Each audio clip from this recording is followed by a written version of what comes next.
So today we're going to be talking about foster care and our experiences with foster care because this month is National Fostercare Awareness Month. To kind of celebrate that, we're going to be talking about our own experiences with foster care. The first thing we want to talk about is what it was like for us before we had a baby. And before we were fostering. Before Clara. Yeah, BC before Clara. So, it was a typical, carefree, young adult lifestyle. We were both in school, both working. In our early 20s. Not just started dating, but we've been dating for a while. We're serious and we're just having fun. Living our best lives. Yeah. Just living totally, the best way to sum it up is a carefree lifestyle, doing whatever we wanted, whenever we wanted, but still being responsible, going to work. For the most part. Yeah, we had Monday through Friday jobs, we were going to school full time, and then we were, partying. Every weekend. Yeah. Waking up with hangovers at noon and 1 o'clock, typical college students, traveling with friends and just having a good time. Yeah, going to wineries, all that stuff. So that was our life before having kids. And that's typical for even a heterosexual couple.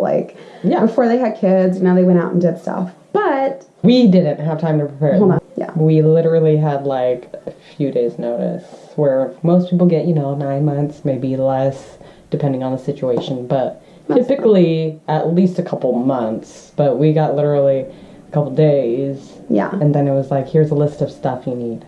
Yeah, because you agreed to foster a baby.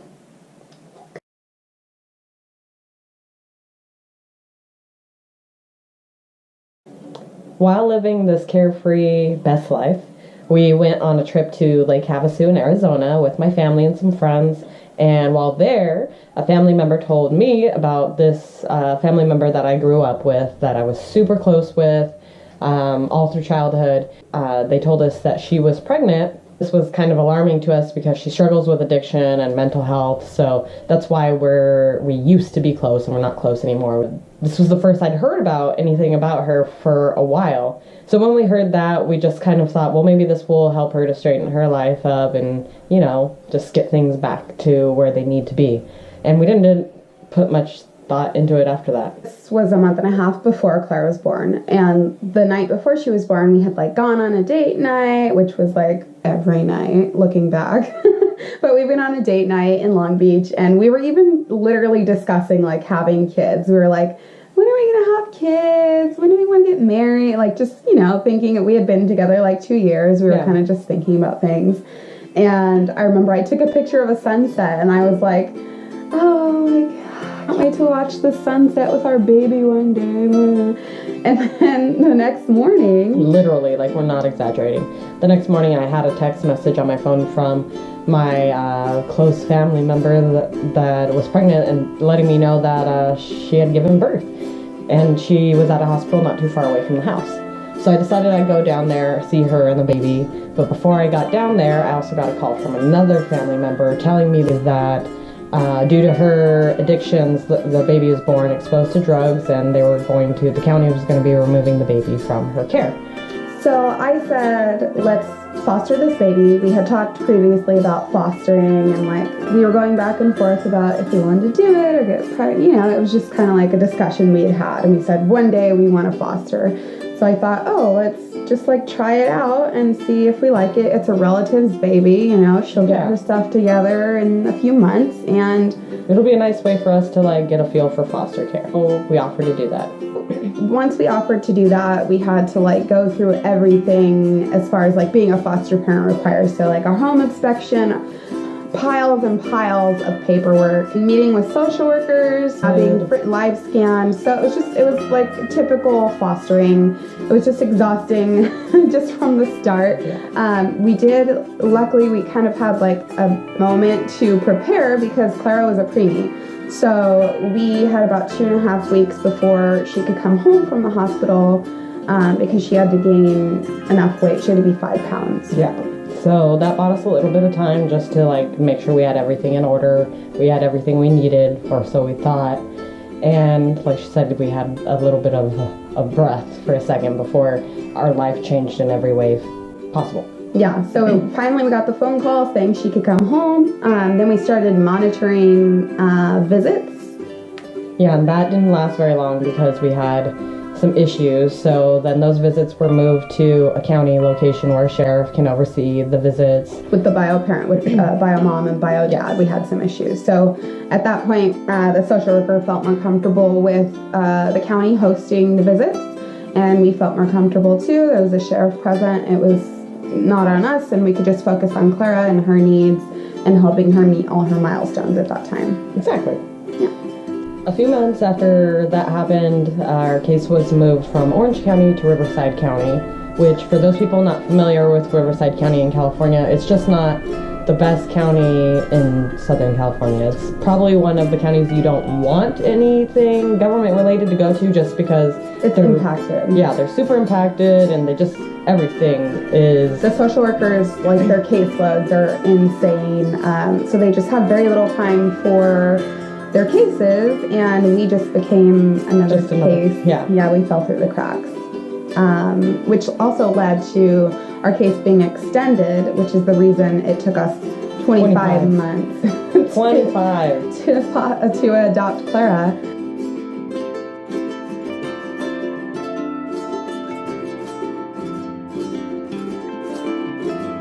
So Riverside County is roughly an hour to 90 minutes away in traffic. It can get worse than that sometimes. But so Clara had to go to visits in Riverside County. So someone from the county would drive out here, pick her up, drive her back out there to Riverside County to a visit with her bio parents.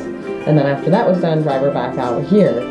It was super stressful for Clara as a little infant to be in the car that long and just to go through all of that. And it was super stressful for us, especially Allie, to be like handing over a baby back and forth and go through all the emotions that you go through. So that went on for a while. The parents just were given a lot of opportunities, which explains the 25 months too. Yeah, they were given like a few opportunities from the judge, and the judge kept extending. And basically the opportunity was given if they were to complete whatever task they had to do. Like they had to do drug tests before visits. They had to like go to rehab or counseling, anger management, whatever they chose to do. They just had to show that they were improving their lives. And they weren't doing those things. They weren't meeting the requirements. They either refused to drug test before visits or they tested positive. So it was a lot of waiting, which is typical for foster care. Yeah, you require a lot of patience. Yeah. So eventually we filed for de facto foster parents. So then we were able to kind of see court documents.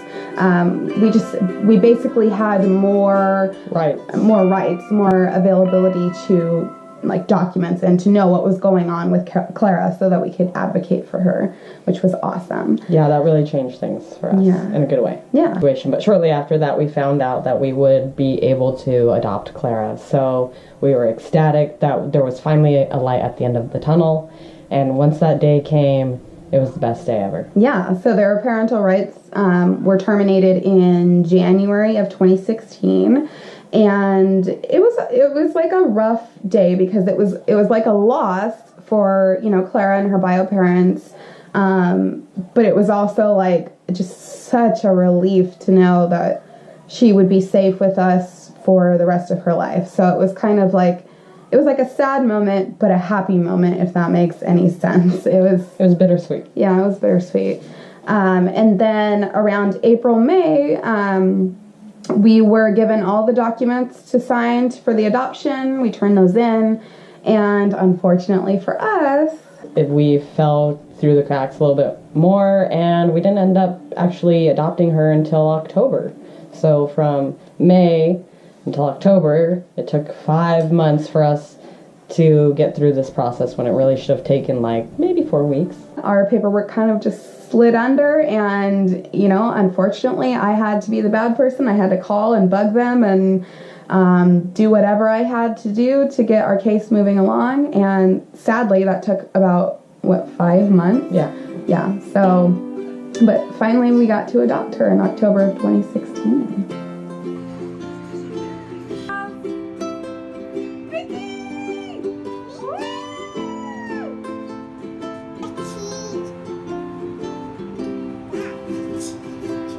So the day came and we were super excited and nervous, a little bit anxious, but in the right way. So we were just excited that this day that we've been waiting for 25 months basically has finally arrived.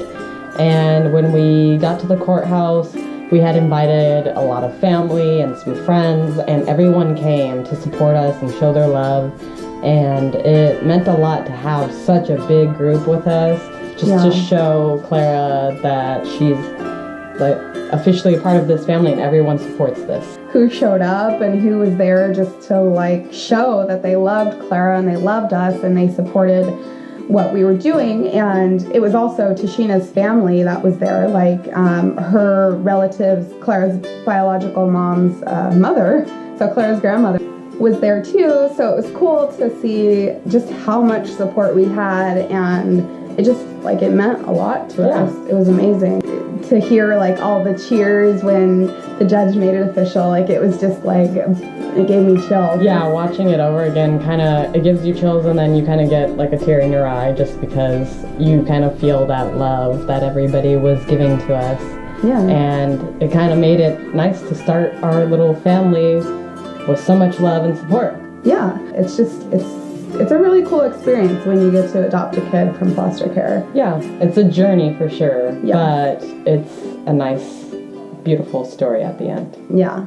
You started writing in her eyes. Okay, and so I witnessed you both sign the adoption agreement. I read the assessment for Clara. She's fit and proper to be adopted, and you're the right people in the right home. She's under 12 years old. Congratulations, your petition's granted. Let me change her name officially. So she is now the lawful child of petitioners, and her name shall be Clara Elise Boyce, and RIJ 140-120. Please terminated. All future hearings vacated. No report. This is your very last day. Congratulations.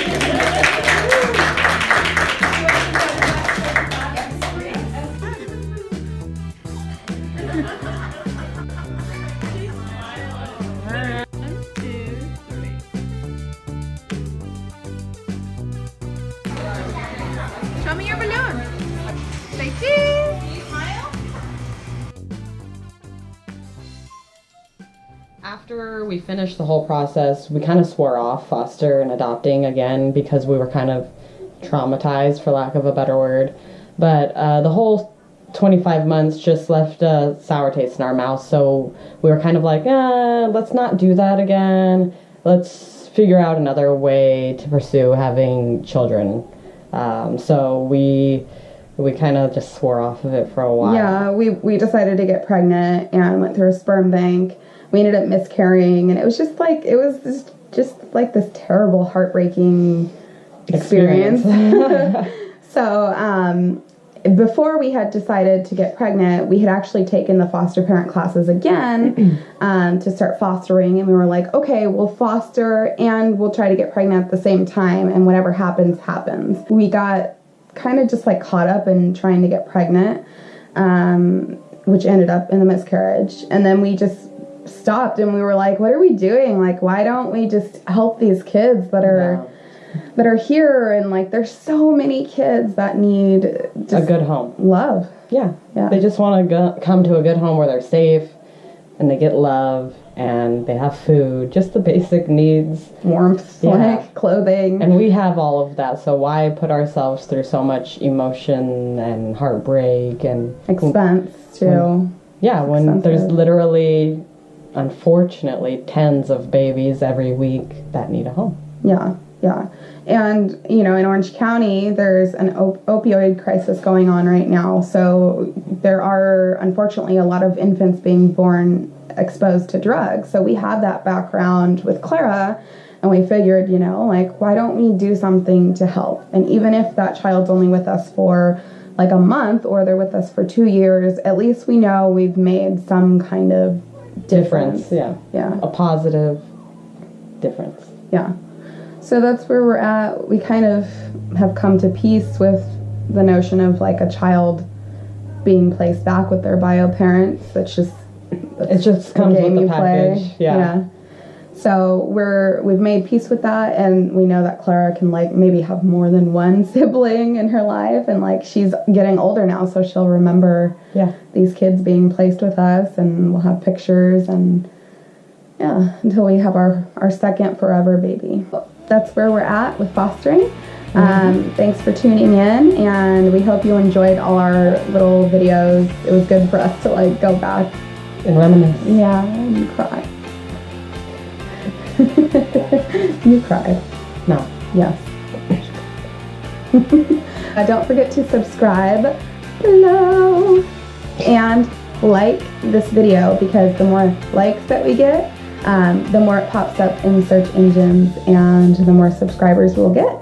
So thanks for helping us out, and thanks for tuning in. We'll see you guys next week.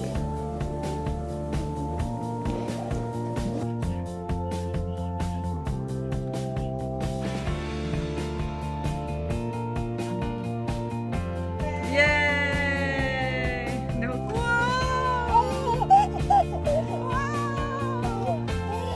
Whoa! Whoa!